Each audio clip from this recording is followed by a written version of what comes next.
who we do not see Baptiste played as often, but on Elite 8, Baptiste is oftenly one of the priority picks. If not, then they'll fall back on their Sky or another hero. But then Baptiste is one of their heroes to go to, generally with either Anime Save Me or Official Hind on the Crystal Baptiste. Yeah, I'm definitely looking forward to see how they're going to draft. But we're going to find out now, because without further ado, we're going to go into the draft. Right, we are into draft right now. I think Elite 8 are going to put so much emphasis on Baptiste, as you said. They know how to flex it, either going jungle, crystal power, or to go captain. So yeah, I don't think it'll be banned away straight away. They're going to ban the Baron. Yeah, they're going to keep that meta pick off the fold for this game. And I think they might ban away the Lyra here. Lyra just really annoying to play against. And banning Lyra could bait out the mobile heroes like Koshka that Baptiste really counts as well, so that could be a good idea for it. Yep, definitely. But then again, we actually saw the Crystal Ringo comp coming out from the side of Elite 8 in you know, to address this Baron comp. So this Baron, so I'm quite surprised they actually did ban out this Baron, but I think it's due to how they did not successfully counter Baron when they were up against Infamous's Baron. So we actually do see a Vox being banned out. I'm not surprised if Elite 8 would actually immediately just jump on the Idris pickup, because honestly, Idris is one of those heroes, and it's on the fold right now, that is really hard to counter. But then we saw in the previous game when Popeyes actually worked to their strength and then just did not allow Idris to farm up at all. Yeah, that is the main counter to Idris, is getting out-farmed in the early game, because you get ganked or you get bullied by the enemy laner, because it is so hard to farm as Idris. Like, until you unlock your Divergent Pass, your wave clear is so slow that you can't control the lane. You can't freeze it when you want to and push it when you want to, because when you try and push, it's just not going to happen. Elite 8 get the Catherine. Again, that's probably a Grace soft counter. They're thinking, if we don't want to ban Grace, we want to counter it straight away. And the Sky, yeah, just if they're comfortable on the Sky, you don't want Elite 8 to pick it, and it's probably going to get banned if you don't pick it up straight away, because Sky being that main Catherine counter. There's no real Sky, there's no proper Sky hard counters, so it's not a bad first pick. Yeah, definitely. I'm not surprised if the side of Elite 8 would actually just go for that Baptiste, because in Southeast Asia, it's kind of known that Baptiste, although counters quite a lot of other heroes, or rather checks them because of the use of Ordain. But then Ordain in this scenario against the Sky would just be an awesome skill to have. So I'm not surprised if Elite 8 would actually ban out that of Lyra and then just pick out the Baptiste, unless of course Impunity would just immediately pick out the Baptiste, depriving the side of Elite 8 of that particular hero. That'd be a risky play. That means they have to pretty much force the Baptiste, if they make it now, into captain, because you can't go weapon power Sky, you can't go weapon power Baptiste. You can, but they're so far out of the meta that you shouldn't really play them, because they don't do a lot of damage. And they're going to pick the Flex Glaive. That could either be, that's a really good pick actually. That could be a lane weapon power glaive to counter the Idris, or that could be a roam glaive to counter if they don't go Idris, and then maybe pick Idris themselves. And so yeah, glaive's a really smart decision from Impunity. I would, even though glaive's been picked, they still could go Idris. Idris is good in late game against glaive. But again, glaive can just bully you early game, and so if you can't farm up, you can't do any of the damage. So they might just pick Baptiste now and then have a think about their laner. Because it's a really good draft from Impunity, though Elite 8 aren't quite sure what to do. They could pick Kestrel, but they're going to go for the attacker to dive the Sky. That's risky, because attacker can be countered by Vision, and that's pretty much it. If you get Vision on attacker when he goes in stealth, you pretty much counter him. Ringo great into Sky, but again, Idris is available, so that's risky. Yep. It's just risky to go Ringo. Oh, they are actually gonna just round their comp up with this Arden. I must say though, the glaive pickup going into the side of Elite 8 is especially going up against that of Catherine, is a really smart pickup. And I'm kind of iffy on the pickup of Taka for the side of Elite 8. Granted, Taka is a really good check into that Sky, but then again, like you said, Taka is easily countered with Vision, by Vision, and also in the early game. There is one thing about Impunity, or rather, not Impunity itself, but then the on either the Ringo or the Taka somewhat of being over-aggressive or in caught out of position, they can easily just punish that sort of play, especially with Glaive, with the afterburn, he just dashes in and it just everything will just follow through from the side of Impunity. Really aggressive play. Impunity is, especially with the Glaive comp that they have just drafted, it's just like, if they find the opportunity to strike, just as the Glaive comp that Popeyes just played out earlier, they will strike, they will not hesitate, they will take the opportunity, especially during the early phases of the game. During the early phase of the game, they don't really have much safety just yet from Elite 8. They, especially Ringo is quite a low mobility character for the side of Elite 8, so they have to be really careful of their positioning because, you know, even though Catherine is going to serve as their frontline, it's not necessarily the best option, especially pre-level 6 for protection and peel for the Ringo. Yeah, we have seen, you know, like a lot of good glaive plays actually today. And with that, we actually saw that there was going to be a first blood taken here by Impunity. Good start for, well, you know, the team on the backhand. It was Port of Law with the Arden getting that last kill onto Han Jaeger. So right here, a good start for Impunity in terms of the Taka, which has been, you know, quite a discussion right as of now, because they, or rather, our analysts did say that, you know, Taka, you just need the amount of you should or rather be able to dodge easily his offense, and there is a lot of lockdown. Plus, you do at least have that.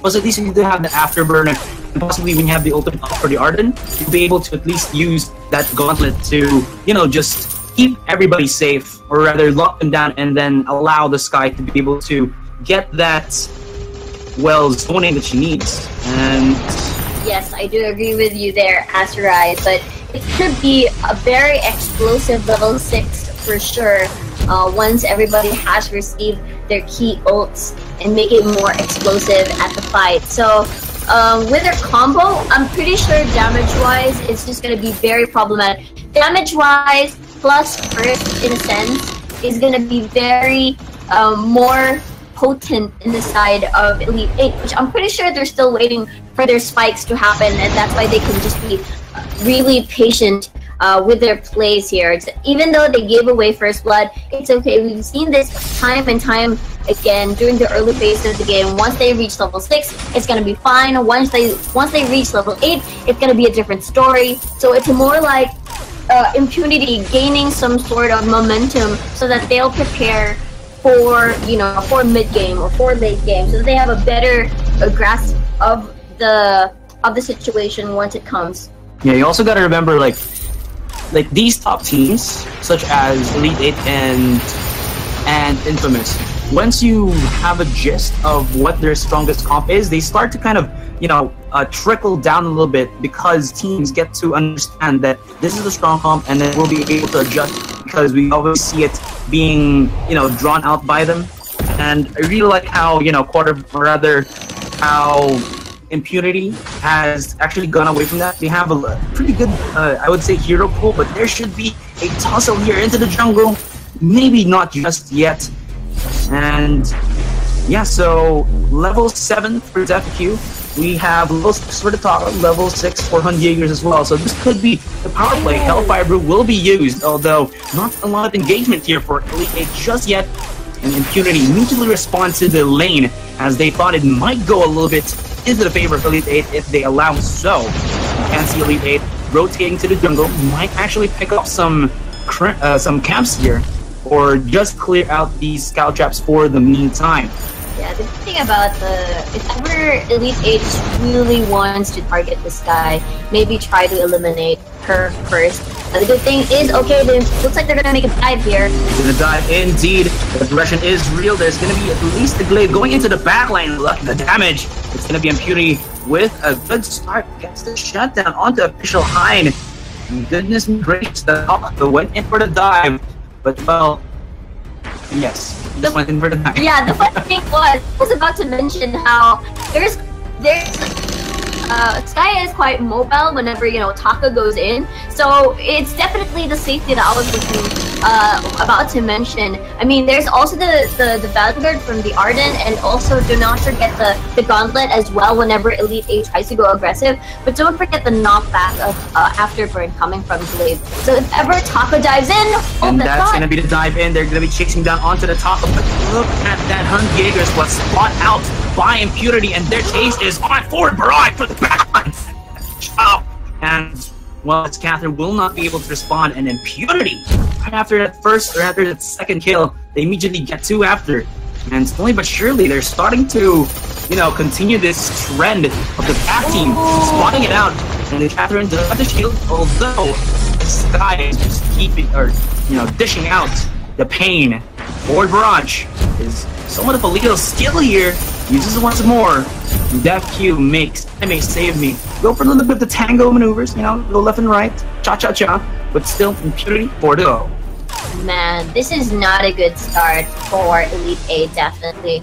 And with what I've been continuing from where I stopped earlier about, you know, when Taka goes in, it's only because that is the only option for engage. There's not really, I mean, they do have a reliable CC coming from the Catherine. Just have to do the Merciless Pursuit and then land in the stun. That's an easy stun a CC for them. But the problem is, again, she has to go through the Arden, she has to go through the Glaive before that happens.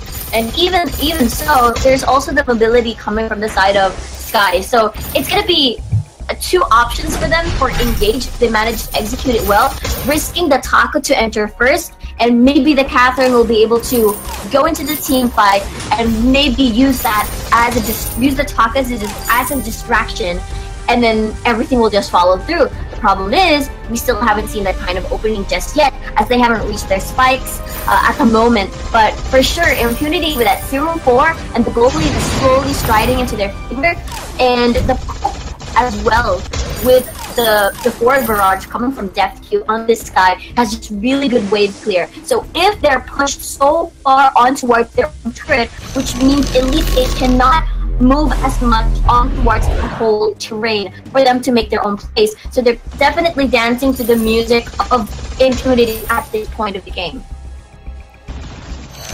True that.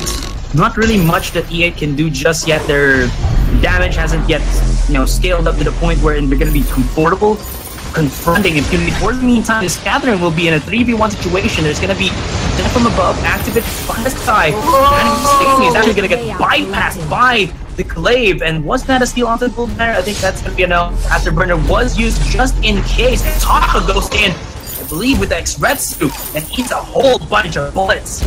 Well, he did say, you know, lead is not good for breakfast, but I think Jaegers did not get the memo. Or sorry, lead for breakfast.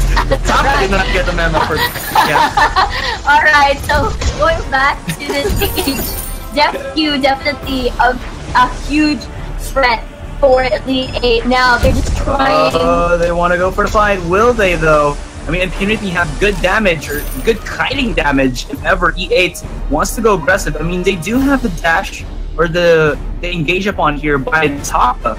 And again, like you said, the Merciless Pursuit, but the thing is it fast enough at that mid of a range that they won't get, you know, again, kited immensely by Impunity? Exactly. I mean, Merciless Pursuit is something that you see coming from a mile away. So it's very linear, it's very predictable. You can easily deny that, especially if you have two frontliners plus a mobility skill for a switching target like Sky. So again, it's about Elite 8 starting the fight. I mean, you have a Taka, you have a Catherine, so it's not really a poke composition. It's not. Their composition is for them to go all in your face. But then again, it's hard to penetrate the defenses of Impunity at this point, because of the composition also works very well in these sorts of engagements. So it's really difficult for them to find a timing. It's more of them finding a mistake or the correct opportunity where someone might be isolated perhaps, but then Impunity has it together. Could this be that opportunity? Hope everyone's activated for the meantime. It's not going to deal significant amount of damage. Actually, Yeah, just 1/4 onto Kirchhoff's HP. And still, no fallout from this Catherine. Is very afraid because if they go in aggressive, they know that Kirchhoff is what's quarterback and just go aggressive or go counter-aggressive. With that, Arden uses the gauntlet, and of course, you have the afterburners into the Blade Song by Kirchhoff's very damn very aggressive as well. And that forward barrage from Death Q is just, again, immensely and painful.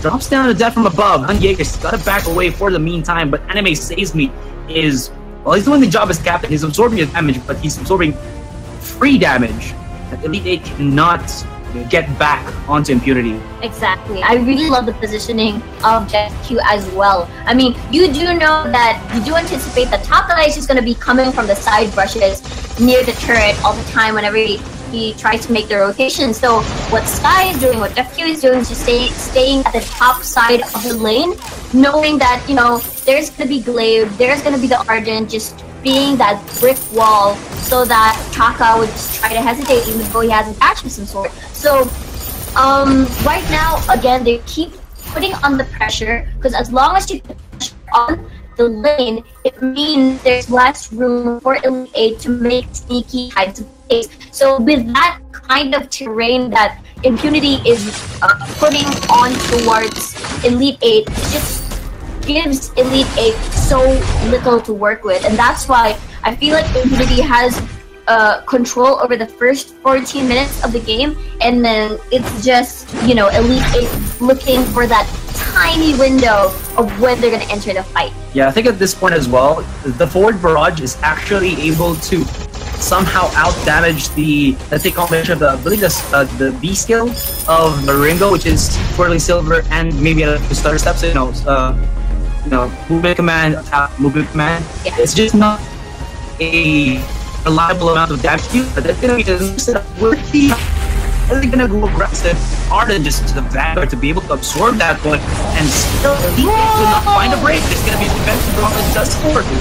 The series stress comes out from Death Q, goes to the rush, and they're going aggressive, going ham against E8, but E8 are surviving for the meantime. They come back away here, and could it be the Blaze are activated for Kirchhoff, and he still survives. Look at, and there you go. It's gonna be a 1 kill already here by Impunity. Although E8 is going through the backline and they go a little bit too aggressive, that's gonna be a 1-for-3 trade. And oh my goodness, Impunity. Fancy footworks from this Sky, and they just got wiped.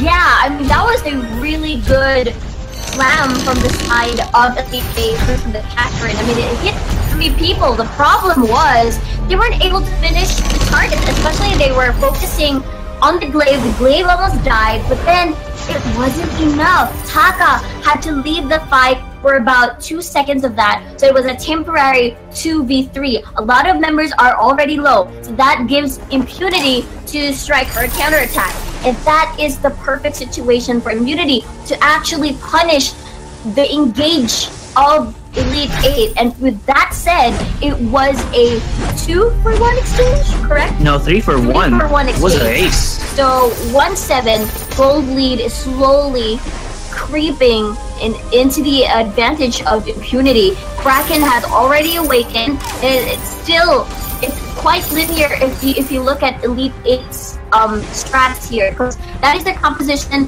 that is how they're going to play it. Impunity has a chance to deny that sort of strat every time they go in, so it's really the microwing as well coming from Impunity. It's a lot of pressure to the Taka as well whenever he goes in, and as well as the Catherine, especially with those, you have to land those 3-man slams. Yeah, I mean, silence. Aside from maybe the combination, the wombo combo here for Elite 8 possibly, there's the point where if they're not able to burst someone down, there's a lot of safety coming in from the Arden. You got yourself, you know, the items with Arden. I think he does have the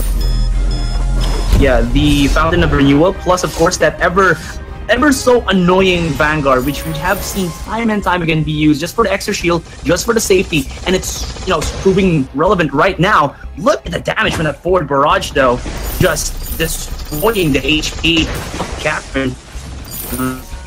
The crystal power build, Yes, and yeah, you can see how damage heavy that is. That is the front line of E8 bowing down to the dominance of the sky, and he is just, you know, whatsoever. And another Hellfire Brew, and they try to chase onto Impunity for the meantime.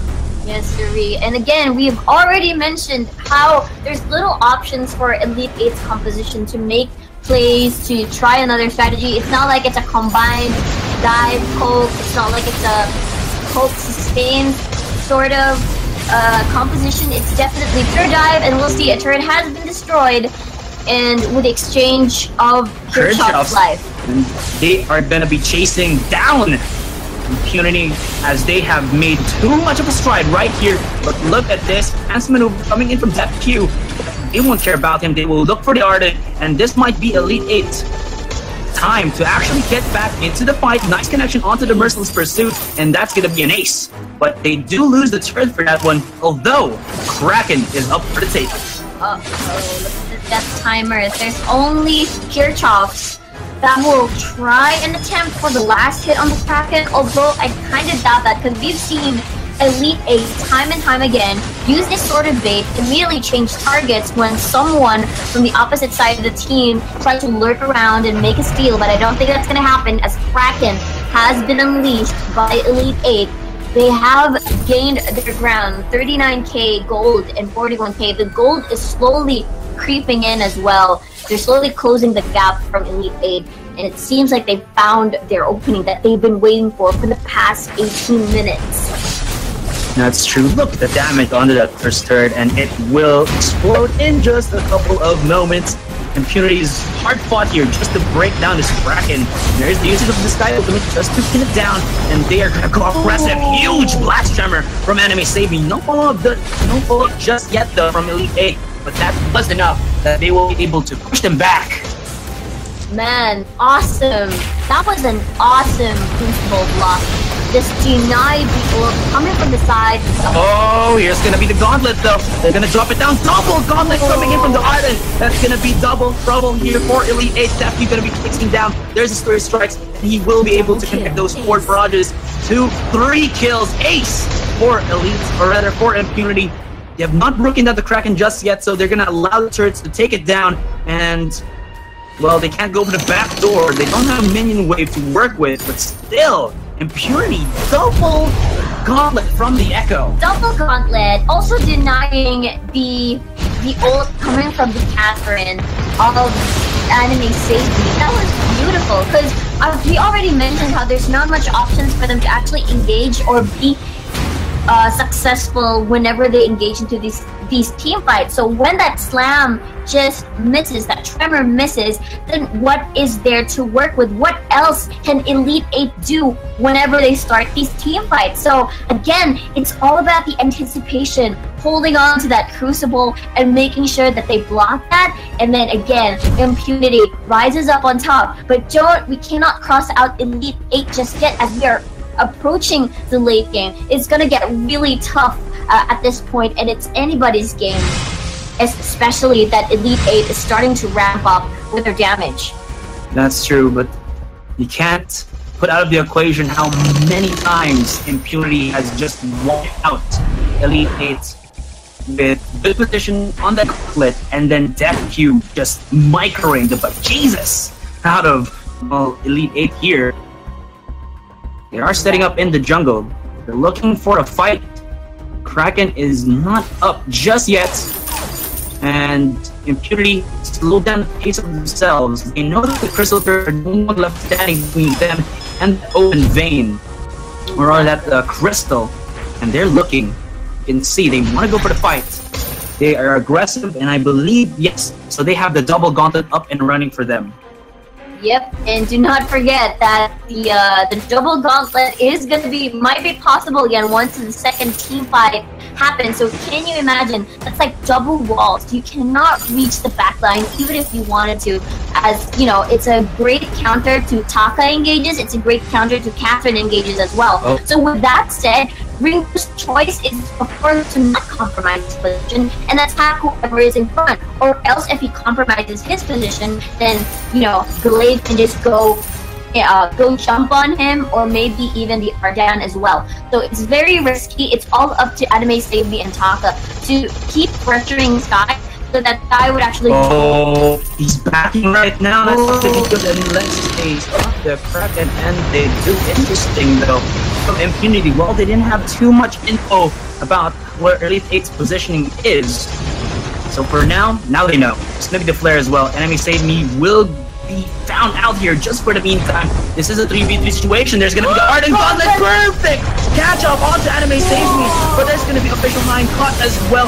The dive in from this blade is enough, and that's gonna be a 2 for 0. Only the Ringo to survive. This is a carry Ringo or a weapon power Ringo. But what can Hun Jaegers do? He's being chased down here for the meantime. Those scout traps are spotting him out as he tries to go for the retreat. There's gonna be the recall, but Sentry has been defeated. Oh, indeed, but he will survive.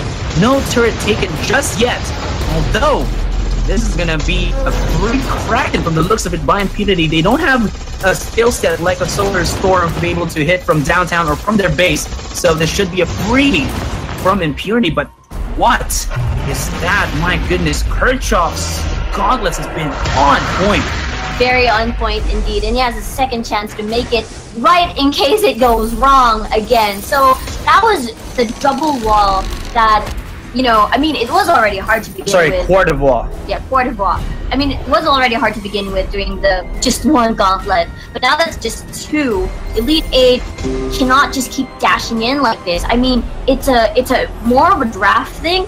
Impunity just played it so well. They know the weakness of Elite 8, especially with how their composition works. They just countered with the Crucible, counter engages with a double gauntlet, and everything else just followed through. If Ringo cannot deal as much damage, because he has to be stable. That rocket barrage!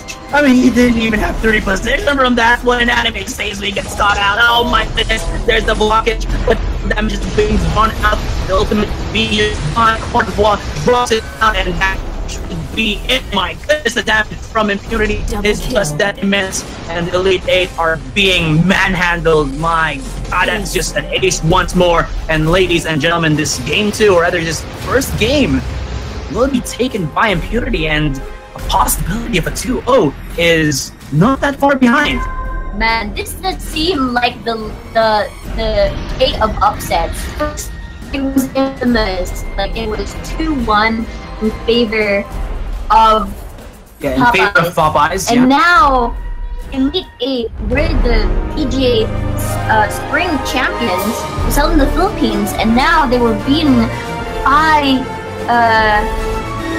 by Impunity. Exactly. So I'm just amazed by how close these fights are. I mean, everybody was just definitely patient about their drafts, except that, you know, they really, Impunity really played this so well. They really did. You gotta give props to Quart of Wall. His initiates when they hit that echo spike, you know, the echo turnaround point where he got 2 gauntlets in. That was the point where Deft Q had all the time, because you saw that E8 just panicked. They didn't know how to reposition because that gauntlet was blocking their movement. Exactly. Yeah. Well played, well played. Alright, so to give us a further analysis into that one, we're going to be passing it to the lovely, gorgeous, and also handsome Luxuria. Hello, well, thank you for that. Honestly,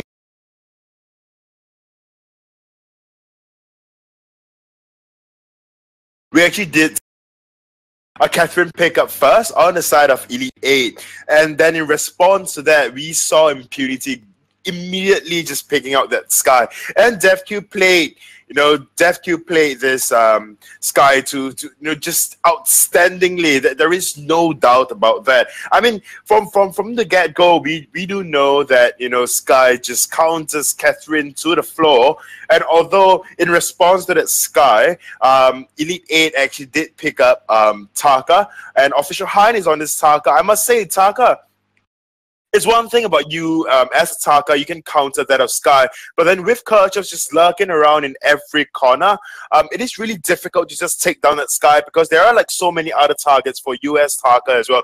You diving in and then you risk yourself getting bursted down by Kerchhoff, and of course the Vanguard coming out from Quarter 4 has always been so on point. And as well, the Ringo pickup on E8, I think that's a rather iffy pickup. I don't think Ringo is exactly a rather meta hero pick at this point in time. They could have better went for that Idris or even that Vox, because Vox is actually banned out by Impunity. So they could have just went for the Idris for the safer pickup. Just that it's just Ringo alone just doesn't do as much damage as compared to that of Idris in a later game. So, but overall, the side of Impunity actually won draft, and draft was what they got that game. I mean, just Catherine going into this Sky, Sky going to this Catherine was just props on Impunity's side. And for Taka, it's a great pickup, but then with Kerchhoff lurking around, Taka just couldn't do anything anymore. So then, anyways, draft is ready. So without further ado, let's go into draft. And casting alongside me and taking us through draft, we actually do have the awesome and analytical Minimizer. Thank you for that, Luxuria. I think the Sky pick was fantastic and it was just so well played. Sky got her full 5 damage items, journey boost at 3 minutes 30 in, which is, we've seen it before in Sky, and it worked out because Sky farmed up so well, over 250 farm I think, and got fully built about 16 minutes in with 5 damage items, and it's so hard to counter that. If you play Sky correctly, you'll be able to Sui Strike out of danger. Taka couldn't quite get the burst on Sky. Taka didn't go for the Shatterglass broken midfield, which might have been better because that means a Hellfire Brood plus an X-Wetsuit from Taka means that you're going to die. You have to back off or you're going to die. But because build maybe with the Stormcrown build, he didn't do build maybe with the Stormcrown build. He didn't do the burst damage onto Sky that he should have. So yeah, Sky could go full glass cannon and survive, but we see the same bands, so I expect to see similar picks, maybe Lyra, maybe probably first pick. Yep, we are seeing the same first bands coming up from both teams, except it's from different sides. On the side of Impunity, we do actually see a Baron being banned out, and on the side of Elite 8, we actually do see a Vox being banned out. With all of these cases, generally we want to see an Idris being picked up as a first pick on the side of Impunity, but then so far we haven't seen like great plays coming up from any Idris that was picked out.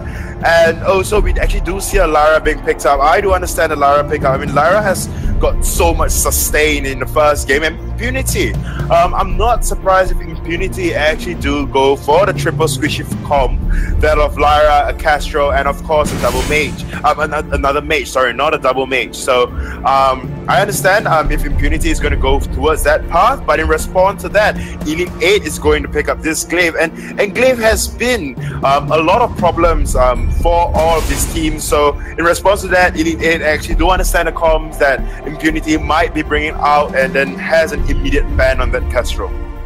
Yeah, they don't want to play the Kestrel and just going to ban it away. Glaive obviously a really good flex pick. They don't want to give away, for example, if you pick up Koshka, as we said, Koshka means you know exactly where she has to go, or even picking up a Sky to counter Catherine. It was good in the last game, but you were giving away that your Crystal Power hero is going to be Sky. Picking the Glaive, they don't give that away. And a Scarf ban, that's really interesting. We don't see a lot of Scarf at all. That leads me to believe they might want to play Batiste, because, or no, they're going to go Samuel, and that Batiste would not be good into that. So they ban away the Scarf, banning away one of the poke heroes, and then they just pick up the other one. They pick up Batiste, pick up Samuel. So I think that's a good drop.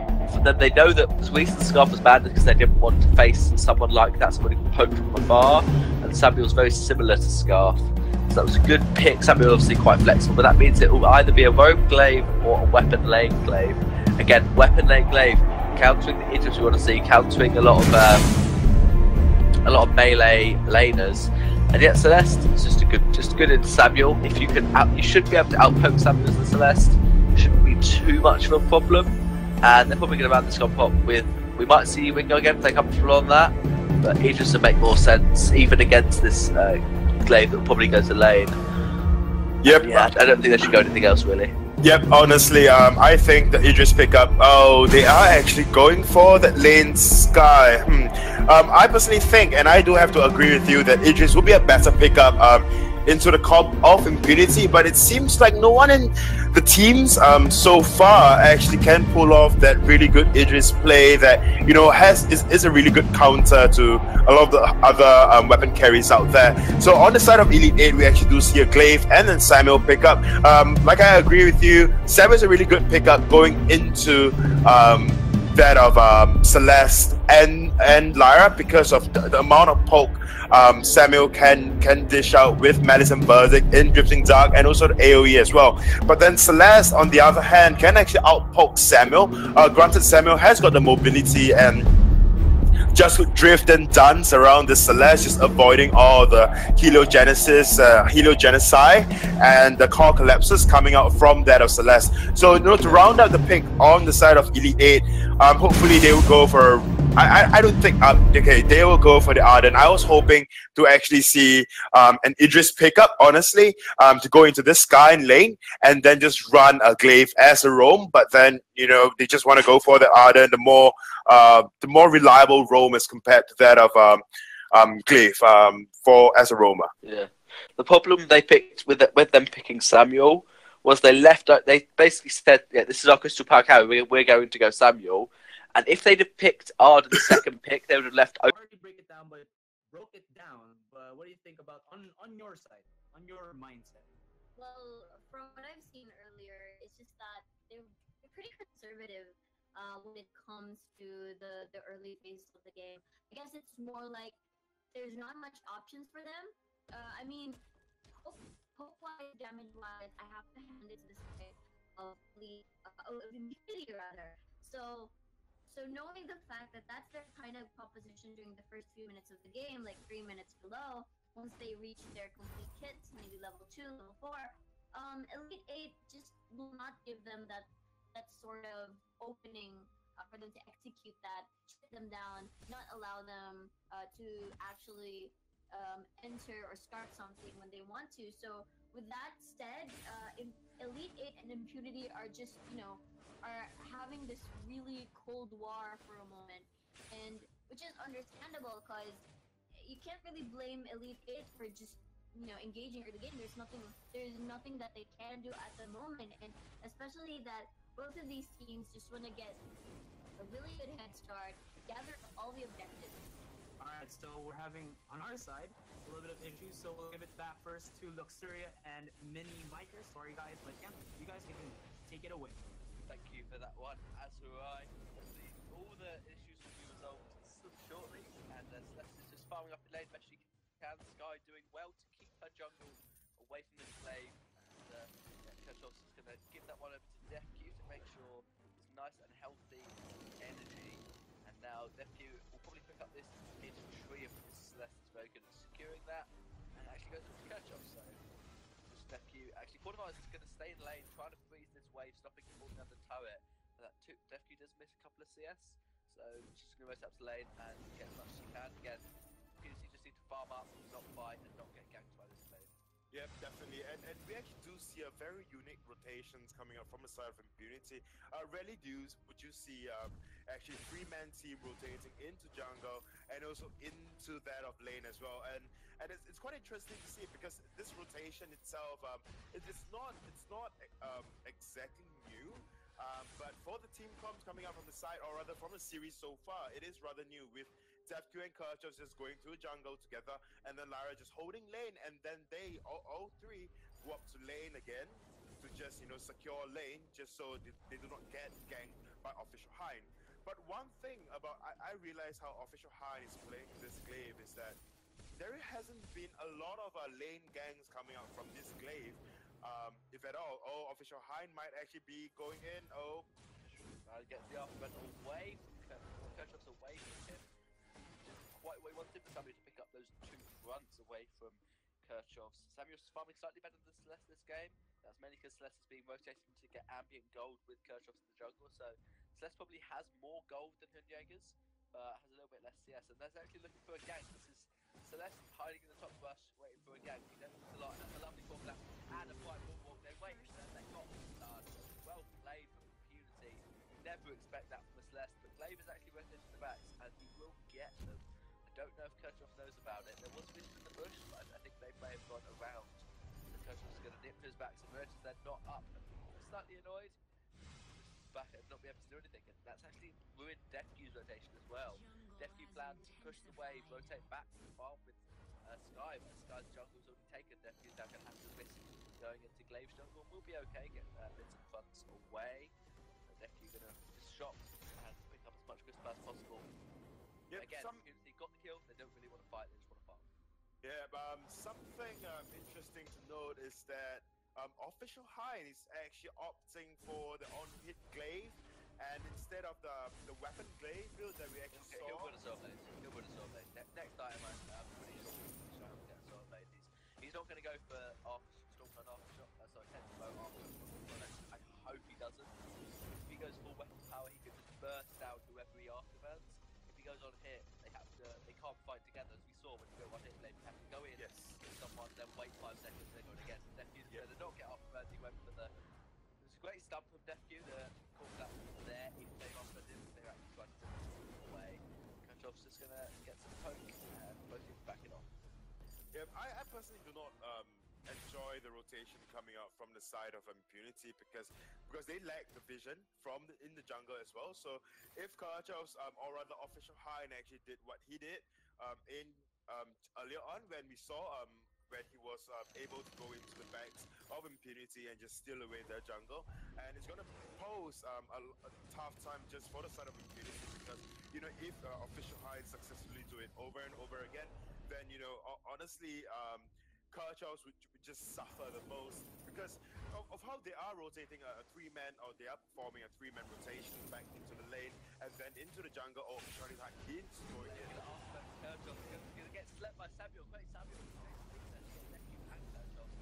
Suicide came out from back away from the glaive, and he walked straight into the oblivion from Samuel. It was well placed to put Jaegers there to make sure that if Sky wanted to get away, she'd have to be slept by the Samuel. But no kills being traded, never going off, but it's back up again. But for Sky to turn around. Drifting Dark, very aggressive from the Jaegers. Looks like they want to dive power to this. Good white ball Dimensional Glaive isn't going in just then. Defq will be spotted out, he will not port home, so he can stay here, because if the enemy team know that you ported home, they generally push turrets and you lose quite a lot of farm, but as he's down, he's going to rotate again, rotate with Sky. Portavo's going to keep this lane and take a little bit of poke, but the flame will be there, because Samuel doesn't want to go too far. So good rotation from Defq to get Abby from Kirchhoffs, get some levels, get some gold, and come back to lane. Yep, definitely. I mean, it is definitely good rotation coming outside of Impunity, although it's rather iffy because we actually saw just now Official Hein managing to get into the backs of Impunity, but then Official Hein is not really putting that pressure down you expect from Glaive that actually built a very early tension bow. Because honestly, tension bow, if built on a glaive, that is almost your first power spike, and with the gang potential and of course your ability, your mobility from your afterburn, just able to get from a place to another in a really short period of time, I was expecting Official Hein to be more aggressive with his invades. However, we are not seeing that from Official Hein. He's just in lane, just farming alongside Handjäger on this Samuel and just looking for afterburns and not even ganking from the bush, just showing himself up. Oh, we go down on the gold there. The afterburns guys are going out of that Samuel bouncing pop just to keep himself healthy. What about all the youth fans and try and save Celeste? It didn't quite work. Great afterburn, that's all that Elite have to do. They have to dive in on someone. There's the afterburn on he'll fall. No, he won't have to feel to start the alive. Kirchhoff's alive, and the body block of the keep Kirchhoff safe. They're so strong, going to get a little bit of poke onto her Jaegers. Glaive going to have to port home a little bit too low. Do anything. There's the outcome happening from Lyra to try and get Celeste in on the fight. Celeste only level 7, can't quite poke max range yet. They'll be backing off. Samuel knows Celeste up, and another minion Cassie. Right, Celeste again. He's trying to stop the Jaegers from engaging. It's a real good deterrent. If they want to try and poke you out in lane, you've got mini cannon and hold that point in lane. Boots in, afterburn, doesn't quite go over the walls. Kirchhoff's going to zone him away. Official Hein getting that back off, not going to get anything. And yeah, the mid-lane cannon if Celeste really stops Jaeger's trying to engage until that full wave is cleared, this will take too much poke for the minions if you try and fight Celeste at that point. Yeah, definitely. I mean, just Handega is putting a lot. Sorry, Handega is putting up a lot of pressure in lane, and it's quite interesting to see, because normally you see a Samuel being played in jungle, and then of course you have the Glaive in lane just being the weapon carry, but then they are now switching up the roles, or rather the Elite 8 side is actually switching up the roles, like that of in Impunity as well. We actually do see a Celeste being played in lane, which we have actually seen quite often. Celeste being played in lane, and then of course we have Kerchows in the jungle. But then late game wise, the team comp coming out from the side of Elite 8 is just so much stronger. I mean, we do see Official Hind going in, and then an immediate burst paired with Arden's Gauntlet is just insane. But then you were saying earlier on that, you know, in the late game, Official Hind would start losing out a lot of damage as soon as both Devq and O and the Gauntlet drops. But nothing much would happen. Quarterfall will be taken really low by the Imperial Siege. Will heal him back up to half health.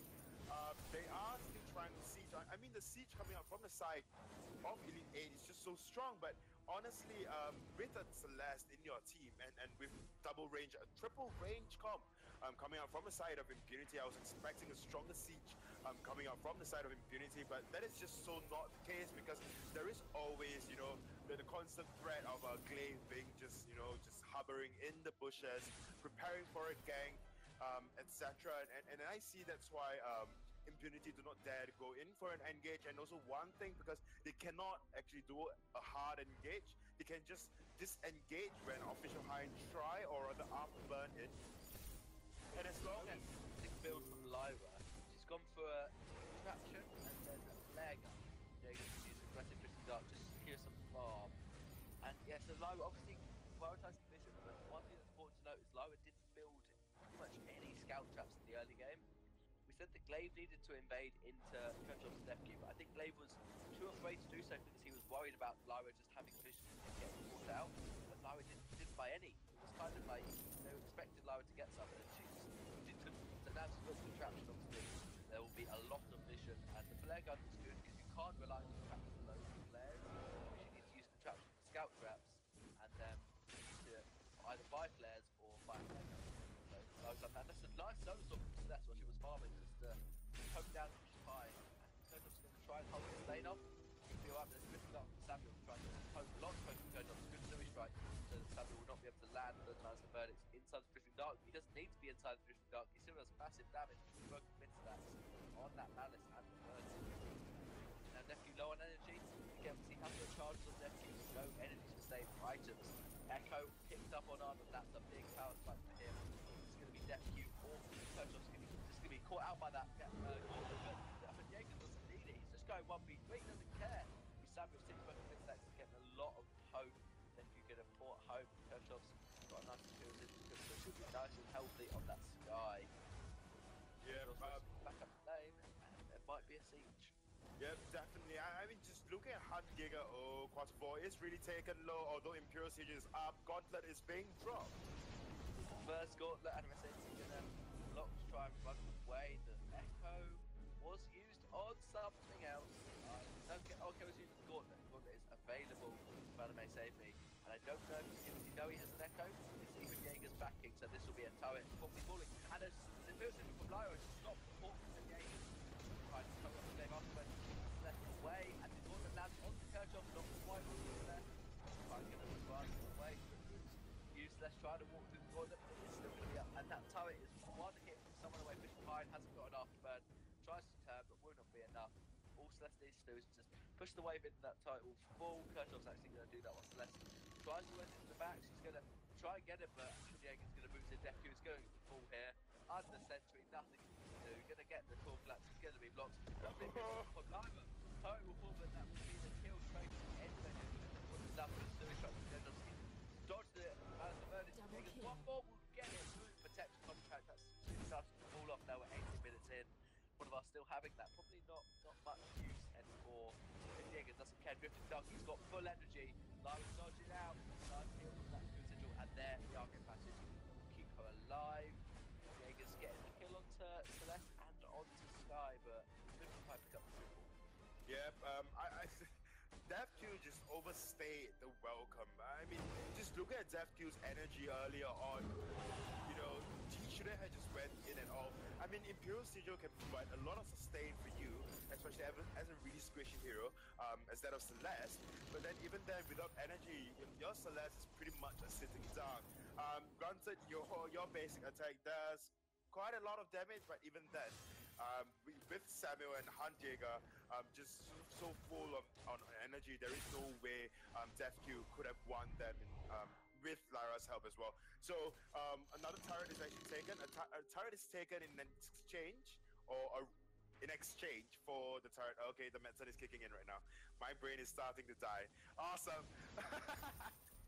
You'll be fine. I'm sure the gold lead is negligible. There's what, 300 gold for the side of Impunity. So as you said, you think the late game for Elite 8 is slightly stronger, but that is only if Glaive manages to afterload correctly.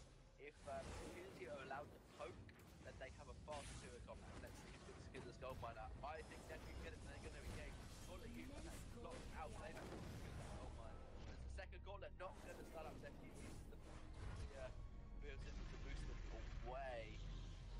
DevQ will be okay, so will Perchos, and that was a gold mine taken just before it despawned by Glaive, but the double gauntlet is down, so that's a 2-minute cooldown on the Echo for Anime Save Me.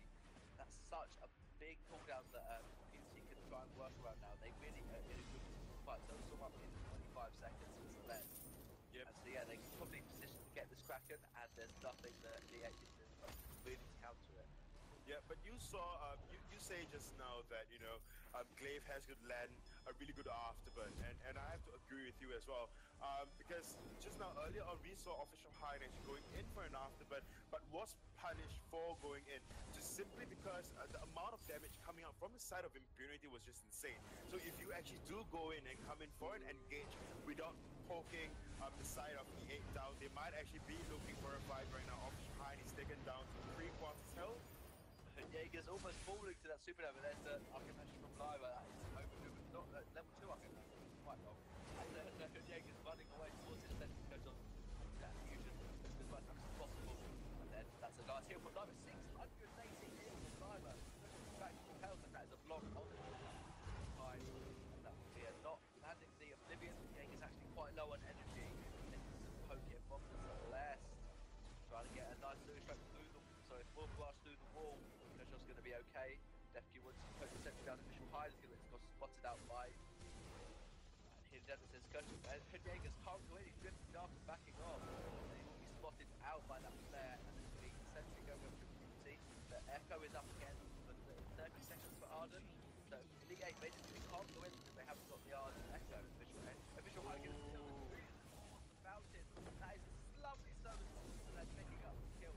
And the first gauntlet and the Echo is gone up against the Arc. That Echo on the gauntlet. Jaeger's going to stand up, and then the 3 not really good with Celeste. Okay, so that's going to get not slept, just slightly dodging it out. And the Mexate will fall. Double kill for Celeste, and the Sky did fall to Glaive, maybe to Jaeger's, but that'll be Kraken going over to Yeah, that would be it. That fight was so extended, was so long, but at the end of the day, like I said earlier on, it just goes down, and you said it as well. For the engage to work out for the side of Elite 8, they are just relying on the afterburn coming up from Official High, or even then just waiting for Anime Save Me, a gauntlet into a double gauntlet like we saw in the previous game for Impunity, when a gauntlet is thrown down and then the Glaive just punted another human being or another hero into the gauntlet, and then a second gauntlet is thrown down if anybody would like to try to escape. So, you know, honestly, just looking at the 2 games alone, from the side, or rather Impunity going up against Elite 8, it really is just down to execution. Like I said earlier on, the team comp coming up from the side of Impunity is just so much harder to execute, but then late game damage wise, they are just insane. And so DevQ is going to get some poke onto that turret, really good when Celeste is able to do that. It is very low, about 30 health on the turret conversion. So DevQ really wants to get this second turret. It's so important that you don't just get one turret with the Kraken push. Elite 8 know that, so they know there's going to be a lot of poke on the turret. And DevQ takes a bit of damage, but there's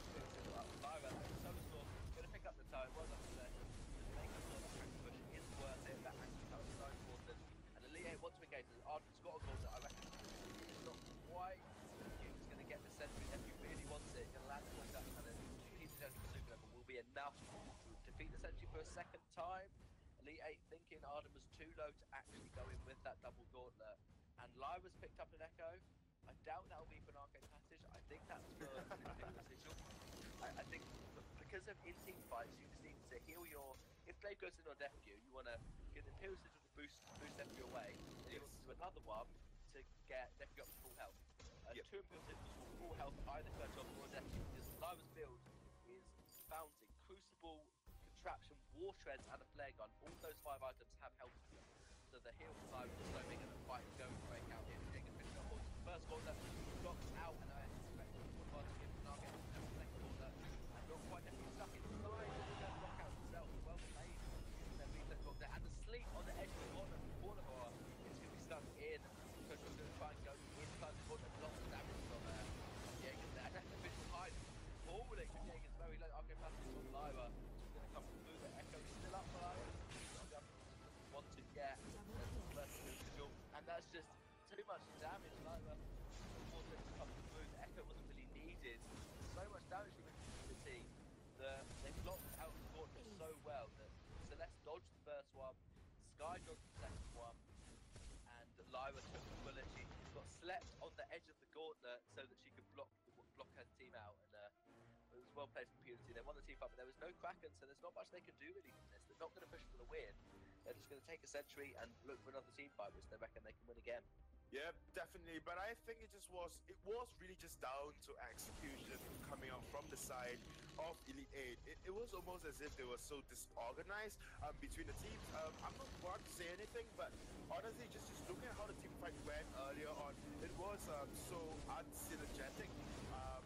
We have a first gauntlet being thrown down, catching no one out, or rather just catching one Lyra out because Crucible was burnt to get the teammates out, and then a second gauntlet thrown down, just catching one single Lyra out, and then Lyra's put to sleep. But then those would not target. Lyra's not a target you really want. The targets you want is like Death Queue, is that of Kerchhoff's as well, because although Kerchhoff's is really mobile, but then if you actually do manage to trap Kerchhoff's in the gauntlet, I reckon a Glaive will put a lot of work, put down a lot of hurt on Kerchhoff's, or even that of Death Queue, but then just allowing them to just attack you and just drop stars on you from the back lines, with Ball being in the front line to tank up all of the damage just coming out from the side of E8 is just not very, very clever. Official Hind might be caught out right now. They are looking for another fight, pushing down with this Kraken. Official Hind will be okay. You have Glaive, you've got enough to run something in 5 seconds. Is going to be the first one. It's going to be blocked out. What about going to block out? But he slept. That's absolutely fine. This was the gauntlet to make sure they get back up the Kraken. That's the call. That's going to land. They can block out again. Well, I think he's dodging out the gauntlet. Only one that's going to almost support for. He's got enough to go through. That's going to be Kerchhoff's punching away, but the Kraken is banging on the base with the turrets. Sure, Impunity are fine with this. They can just poke for years. Glaive is not getting them off when he wants. He's letting poke. They both have broken mid stacks. Kerchhoff now with 9. I've only stacked up on that broken mid, and it's going to do a lot of damage onto whoever gets that ball across. Official Hind taking the hurt, so is Kerchhoff. So he's in a good position. Another block from Glaive, and they're just running away. That is a lovely core collapse from Celeste. Getting on to Hood Jaeger's taking the 600 Healing Gems and Supernova. So that's going to just try and get Official Hind if he can, but not going to be able to get the kill. Just block for as long as you can. Hood Jaeger's going to try and see what he can do. Hood Jaeger's has fallen actually, and that's going to be Kerchhoff's picking up the Bane. Official Hind not being able to do the damage late game. And Impunity with the double CP comp do take this game, to take this series 2-0.